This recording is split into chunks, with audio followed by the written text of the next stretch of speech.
Okay, I'll just show you how to pair a mobile to the Bluetooth audio system in this 2017 Hyundai iX20. First of all, we make sure our Bluetooth is on.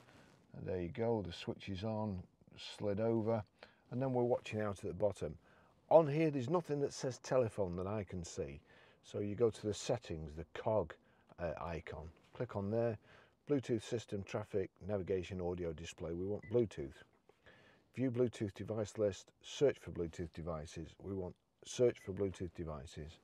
It's now looking for one and will probably give us a code number when it finds it, which we then have to enter into your phone. So Barry's iPhone 13 Pro, click on that, connecting, key 0000.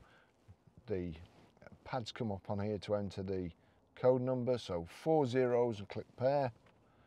Allow contacts and favorites to sync, allow.